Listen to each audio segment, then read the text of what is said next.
Okay, this is part two of Kyle Rittenhouse's speech at Western Kentucky University. Part one is in the description below, in which we covered his speech. In this video, we're going to go ahead and listen to him field questions. And this was the part that I was always a little nervous about. Now, of course, the real question is, how much hate and divisiveness is he going to embed into his answers here? Because so far, we haven't seen anything. We have been told that Kyle was going to sow the seeds of hate and white supremacy and fascism. And we haven't heard anything yet so far. All he's done is talk about what happened that night and why he thinks that the Second Amendment is important. So here we go. Hello out there. I am trying to get through. With cold, blunt analysis, cradled in the warmth of reasoning, it's time for Johnny Walker Dread to straighten you out on a thing or two. Emanating all the way from exciting Las Vegas, Oklahoma, it's the Johnny Walker Dread Show. So on the link to the tickets, it said that you're going to talk about the lives of Black Lives Matter. So I just want to ask you, what do you see and what do you hear when someone like me or someone who I'm sitting by, when we say Black Lives Matter, what do you hear when you say that? What do I hear? Mm-hmm. The first thing that comes to my mind when I think Black Lives Matter is great. But every single life at the end of the day matters. Your life matters. My life matters. And I feel like it's oppression from one group putting it onto another group, because at the end of the day, we all deserve to live, and every single one of our lives matter. So I don't speak about the lives of BLM. I don't know why that was on there. I'm not interested in talking about the lives of Black Lives Matter because I'm under the strong opinion that no life is greater than another life. We're all God's children at the end of the day. Okay, so he does sort of the thing about all lives matter, okay? And you know that's not going to appeal to the mob outside. He also made an interesting comment that the lies of Black Lives Matter thing in the title of his speeches was not concocted by him. That was somebody else. Well, Kyle, you need to control your image. Allowing others to write the titles of your speeches and then go around and delivering is really dangerous. You should have put your foot down on that one. And the whole thing about the lies of Black Lives Matter was stupid anyway. He doesn't talk about BLM in any of his speeches. Essentially, it's clickbait. They put that in there because they knew it would rile up students and get interest in his speeches to drive up participation. But you're seeing the downside of it. The whole lies of BLM insertion basically is what drove a lot of people here to come in and protest his speeches. A mistake.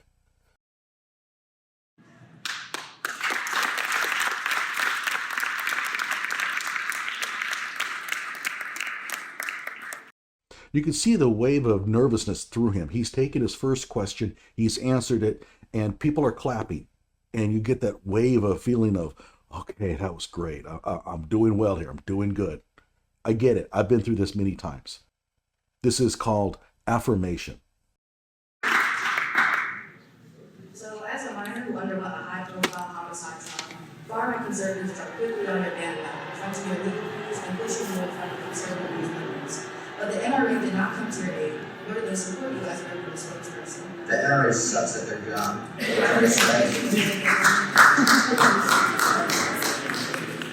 Do you think the NRA recognized you as an impressionable minor who actually did something wrong? Follow up to that, the Wisconsin Association of Criminal Defense called your acquittal the result of murky technicality. Is that why the NRA wanted nothing to do with you? Technicality. So I was acquitted based on a technicality, what you're saying? That's what the Wisconsin State Defense said, yes. So on a A technicality, murky technicality. a very clear technicality that's saying that I'm in legal possession of that rifle is a technicality. That's ridiculous. It's not a technicality, it's a state law coming up with the legislators. He did a great job on that one. And I think he's been listening to my videos because I have been saying for the longest time, there's no such thing as a technicality in criminal law. The law either bans a certain act or it doesn't. For you to charge somebody criminally, you have to find a statute that says that that act is illegal. In the case of Kyle Rittenhouse, there was no statute that clearly stated that he could not carry the rifle at 17 years of age. There's no technicality about it. And so kudos to him. He did a good job on this one. I also like the fact that he was very firm about it. He basically almost pointed at her and said, let me tell you something here. I like it. Anywho, the NRA doesn't really jump into defending anybody. The NRA is more worried about lining their own pockets and getting rich. You see Wayne LaPierre, who's undergoing a fraud trial right now. I don't support that organization. They don't do anything to support the Second Amendment. The organizations I do support is National Association for Gun Rights, National Association for Gun Rights.org if you want to support them. They're the one no compromise, they're the largest no compromise, no nonsense group out there. I actually work for Texas Gun Rights. I'm a political writer for them, and I see that NRA, what they're doing on a daily basis. I think the last good thing that they did was the Bloom decision, and that's probably the only thing I can name that the NRA has done.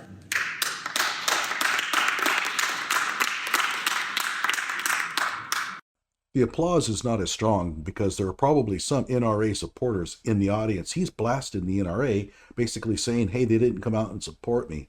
To be honest with you, I'm not certain that the NRA should have, because Kyle's defense there was not a Second Amendment issue.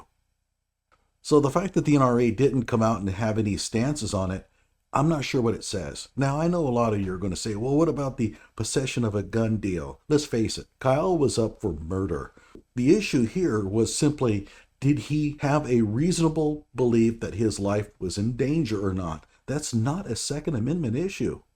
If Kyle had stabbed Joshua Zeminski and then stabbed Gage Grosskreutz and Anthony Huber, the same charges would still have applied. He would have still been in the same position, except for, of course, the possession charge.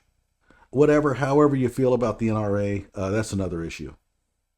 But if you want to go into the description below and tell me what you feel, that'd be great. So could you actually address part of my initial question, which was talking about you being an impressionable youth, essentially a lot of people were not pushing behind you? Do you think that that was appropriate in this context? Like, that was my initial question. Well, your initial question, I think I answered in my speech with hindsight being 2020 as it always is. If I would have known I would have been violently attacked, I would never have gone down there. It doesn't change what happened. It doesn't change that I was attacked. Next question. That's sort of impressive, but you know. Okay, I'm not even sure what the question was, and I don't even know what his answer was. Nobody clapped. Nobody said much of anything. Whatever. So the United Nations defines hate speech as any kind of communication, speech, writing, or behavior that attacks or discriminatory language in reference to a person or a group on the basis of who they are. In other words, based on their religion, ethnicity, nationality, So race, what was color. the I'm not getting what I into talked it. about? Race, Was the fact that I said we all have the right to live? gender, or gender identity factor. How might one evaluate whether the promotion of this event aligns with the United Nations definition of hate speech? Okay, so let's dive into this a little bit. What did I say that was hate speech? I mean, would you explain the way how the event went, or the night of how that went? And So that's promotion of this me event also going said that through you how I also was fertilized of the Black explaining Lives it. Matter movement, which is. Did I talk about the lies of BLM? I said the promotion. How does the promotion of this event aligns with hate speech? The promotion. Of this Okay, event. well, I didn't write the thing. Take it up with whoever wrote it. I don't. It's your team. That I'm asking Your you team, personally. You're asking me personally. Yeah, well, I didn't talk about the lies of BLM. So get over it. Try to figure out something else to do.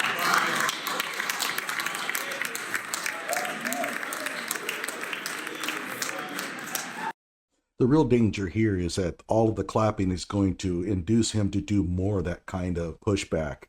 This is just not a good look. She has a legitimate question because, after all, Kyle, you did have lies of BLM in the title of your talk. And for you to fire back like that is disrespectful. She didn't disrespect you from what I could hear. Keep in mind, Kyle, this is their campus. You're at Western Kentucky University. You're not a student there. You need to treat people with respect. However, in terms of being able to handle the question, he did fine. I just didn't like that tone.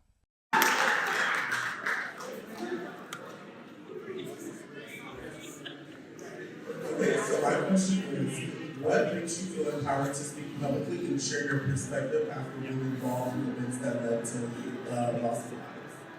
Like, what makes you feel like you need to go on a murder warrant to because that's what it is? Well, I have the right to share my story. Right, you do. I What have makes you feel empowered to do so? What makes me feel empowered? I Yes. don't feel any empowerment from going over and talking. Clearly, you get to get up and speak. No, because people are interested in hearing what I have to say, and So what empowers you to say? what empowers me? Nothing empowers me. I have a So you're right. just up here just to talk. I don't pretty much. What have been my challenge? Okay, so the question is, what empowered you, or what makes you think that you were empowered to come up here and dare speak to us? And Kyle responded, I was invited. Perfectly good response. Probably didn't have to go much further than that. He could have just simply said, empowered? I was invited. So I showed up. Those who want to hear me can hear me. And those that don't have to. And kind of leave it at that. So he's going to get involved in more back and forth here.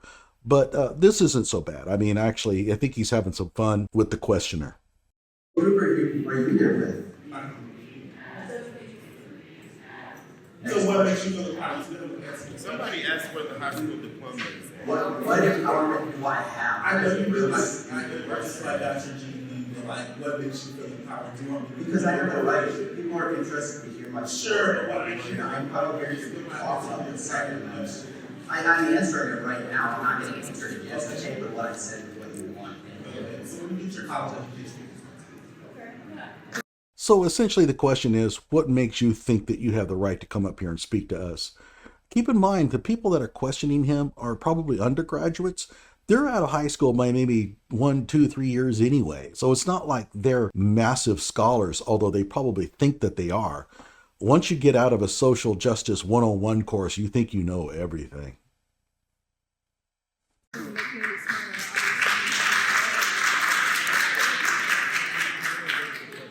Hi, so I will just address and say that I think, and many others think, that the reason you get your empowerment comes from the groups that are backing you, which have been and continue to be white nationalist support groups.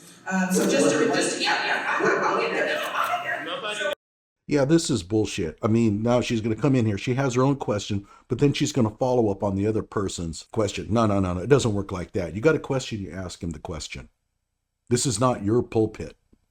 Interrupted you. Let her finish her question. Thank you. So on January 14, 2021, while out on bail, he went to a bar and started, I will finish my question in a bar in southern Wisconsin where he posed with a group of Proud Boys, flashing a knowing white supremacist hand gesture, that's the co-opted OK symbol, and chugged alcohol underage while the group cheered you on with their co-opted Proud Boys song, Proud of Your Boy. Do you think that because of all these compounding factors that people have a valid claim to say that you are connected to white nationalist terrorists? And actually, that's a fair question. I mean, she has some facts wrong. For example, he wasn't underage when drinking, which had nothing to do with anything anyway. So why even mention it? And this is a common problem that a lot of undergraduates have. Well, let's say people have in general, is that if you have an issue with somebody, get to the point, don't bring in distractions. She has a point about the white supremacy, okay? The whole hand symbol thing and the Proud Boys. Don't bring alcohol into it. It's not relevant. And what it does is it creates a straw man for him. He can knock it down real easily by focusing instead on the alcohol deal. He doesn't. He actually answers the question about the white supremacy, but here we go. Okay, I can say the same thing Yes about or being no not question. connected to answers. A little whataboutism here. But actually, whataboutism is fine as long as it is pointing out hypocrisy. And he is.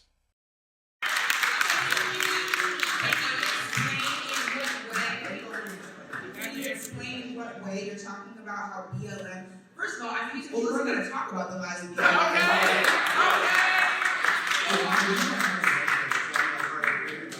They go there. Anyway, what I was gonna say is, I had no idea who the Proud Boys were on. You didn't know who the Proud No, Boys I didn't know were? who the Proud Boys were. I was busy with other things. It was a. Then why did you flash this symbol? Because he told me to put up the OK. So you just put it I believe him. There's no reason to believe that he would have known that there were Proud Boys. I mean, at the time that it happened, I knew who the Proud Boys were, but there was no way in hell that I would have been able to guess, if I was sitting in his chair, that they were Proud Boys. And all of a sudden, all of the lefties become white supremacy experts. Oh, I would have sniffed them out in a million years. No, you wouldn't have. They said, well, they had the rooster weather vane tattoo. Give me a break. You didn't know anything about that until you were told by the media after this event what all that meant. He was a 17-year-old kid who had no interest in online political debates involving white supremacy or anything. So there was no reason that he would have known who the Proud Boys were. If you stop 100 people on the streets and ask them about the Proud Boys, probably a majority would have no idea what you're talking about. And they certainly wouldn't be able to figure out what that is. And how many would actually be able to tell you what the tattoo is for the Proud Boys? Really? 1%? But he's expected at 17 years of age to know. Keep in mind, a big part of the problem here was that he was drunk. He had been drinking beer. He admitted it. I told you from the very get-go that he had to have been slobber-knockered. And so getting him to do anything would have been trivial, but he can't rely on that, because if he comes in and says, well, I was a little drunk, that's going to sound like a real cheap excuse. However, it probably does explain it. I mean, look, you guys follow the crowds pretty much too. Whenever you guys don't get what you want, you're outside protesting. You guys So you had no idea what this simple man or what the people no, who what were does it mean? talking to you. Okay. Next question, please. She asked, you didn't know what this symbol meant? And he goes, it looked like, okay, next question. That's a good score for him there. I've answered your question. We're done. You don't like my answer? Fine. You can go outside to the crowd and tell them what I said and how much you disagree with them, but I'm not going to engage in any more online back and forth about this issue. Good on him.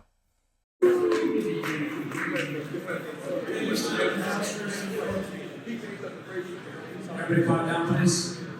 Thank you. Hey, Mr. Rittenhouse, first and foremost, thank you so much for being here. I wanted to ask you about some comments you made in the Tucker Carlson interview in 2021 when you said, I support BLM. Yeah, Could you I do tell- support Black Lives Matter. So, could you explain to me why you support BLM? Why do I support BLM? I don't support any looting or rioting or burning, but I support lives mattering as a whole. All of our lives matter. Your life matters, my life matters, everybody in this room's life matters. And that's what I meant. I support Black Lives Mattering because at the end of the day, we're all God's children and all of our lives matter. If I could go back and follow, I want to parse between the phrase Black Lives Matter and then between the movement of Black Lives Matter. So Yeah, I don't on the like Black it. Lives Matter movement, you support the faith, but you support the movement. Yeah, but I remember you. I did get escorted away by my security team at Campus. Were you intimidated by the questions I asked them? What's that? Were you intimidated by the questions I asked them? No, you just don't charge a security team trying to get in by their client. So Okay, so the whole thing about, do you support BLM? I get asked that on a rare occasion. Do you support BLM? My answer is, are you asking me, do I think that the lives of black people are valued as much as anybody else? And they'll say, no, I want to know if you support BLM. I'm going to ask again. Oh, so you're asking me, do I think that the lives of black people matter as much as anybody else's? And they're not going to be satisfied with that. They want to know, do you support the BLM organization? Don't fall for that one. I just tell them, I certainly do think that the lives of black people are as important as anybody else's. But they will not be satisfied with that. They want you to say Black Lives Matter because it now becomes a political deal. So it's a little tip for you there, Kyle. When they ask you, do you support BLM? You ask them, are you asking me whether I think that the lives of black people are as valuable as anybody else's? Yes, of course. And then watch them sputter. And if they come back and they say, I want to know if you support BLM. And then you say, I just answered your question. Next person.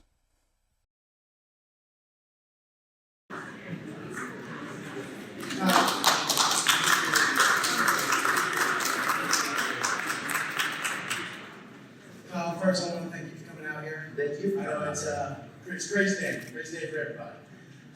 My question, I want to know, are there any misconceptions about you or your case you'd like to address? And if so, how do you respond to the criticisms from those who disagree with you and the actions that occurred that day and the events even following that was brought up? And like I said, brother, I appreciate you. I'm a second. I'm an absolutist, brother. I appreciate it. Well, the controversy coming around these events doesn't really bother me. At the end of the day, like, I feel protected that God's watching over for me, and He's going to give me the words that need to be said. And that's how I go into these. I don't pay attention to all the outside noise. I know it may be a little hard for you guys in the back to hear what I'm saying because there's a protest going on outside, but none of that really affects me. It doesn't faze me. I know what I'm doing is right. People can agree or disagree with me all they want. God bless you, brother. I appreciate it.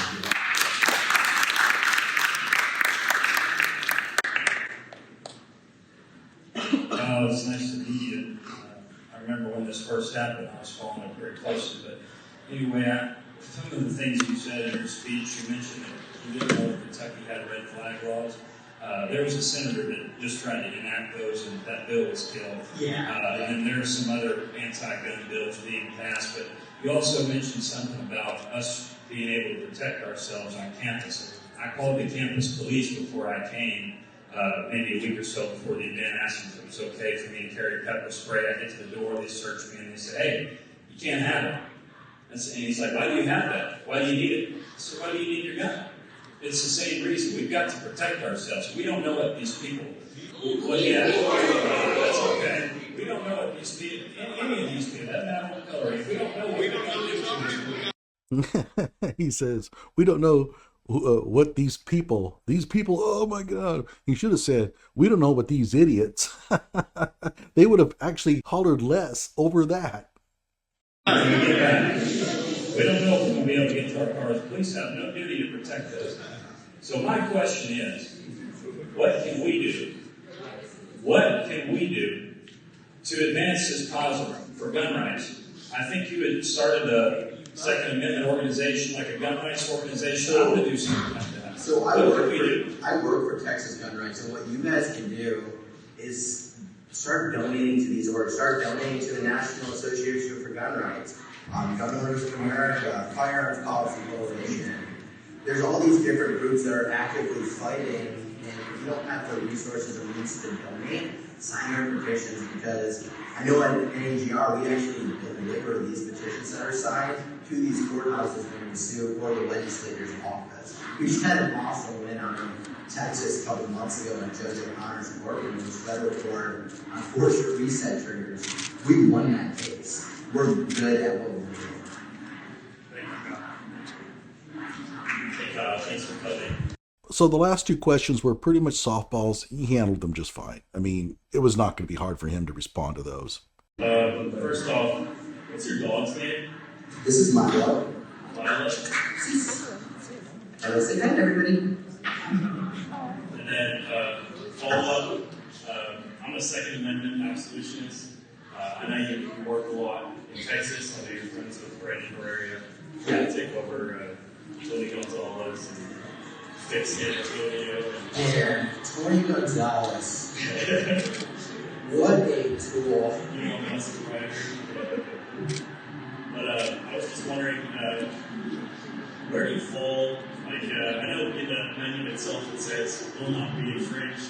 Do you, stand by that wholeheartedly? The Constitution is the Constitution, and our founding fathers didn't write it for it to get altered by a bunch of politicians who knew nothing about guns. Yeah. Thank you. Abolish the ATF. Yeah.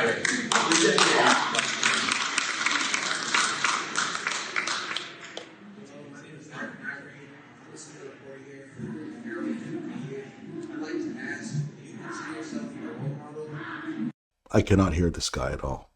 I'm 21. I don't consider myself a role model. Dude, you can get closer to the microphone than that. And lastly, I'd like to ask, how has your life changed for the better or the worse since the Well, I get constant death threats. People have shown up at my house, followed me in my car, and constant harassment from a very small minority of people, but they are a lot minority. I also have made great friends with this entire situation, and I've gotten to go around to these campuses and share my story and meet more great people, and have honest dialogue with other people, and that's what I enjoy coming out here. And that's the positive. I get to go out and talk to people, which I love doing. Thank you guys for coming out here. Thank you guys for coming out. I hope you guys had a good event. I know there's some people in this room who disagree with me. Okay, so that's it. Overall, how did he do? Actually, quite well. The questions that were posed to him were pretty easy to handle. I mean, these college kids are not exactly scholars, okay? They're not going to be able to come up with anything really hard-hitting. I can nail Kyle on a number of questions, I have a feeling, but they can't formulate it. The anti-BLM thing, and that was in the title, was what caused most of the ruckus, outside and inside. So they are trying to raise interest in what he was doing here. Mission accomplished. However, it's also endangered his life a bit. That was irresponsible, in my opinion. He's there to talk about what happened that night and the Second Amendment. They should have kept it to that. So how do you think he did? Personally, I would give this about a B+. More importantly, how much racial division and violence and white supremacy did he ever invoke at any time during this night? I didn't hear anything. There was no violent speech. There was no call for division, racism, or anything. So my question to all of you that are opposing him coming to campus, what are you scared of? What are you afraid is really going to happen? I've asked that many times and they never respond.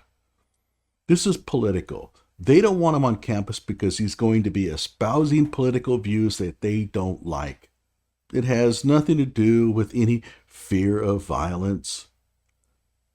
Do the people outside chanting Black Lives Matter sound like they're scared of political violence that night? No. If anything, they're probably looking for it. And of course, any political violence that they can stoke is all the more reason to have his speeches canceled. So, like my video, subscribe to my channel, and tell me how you think he did in the comments below.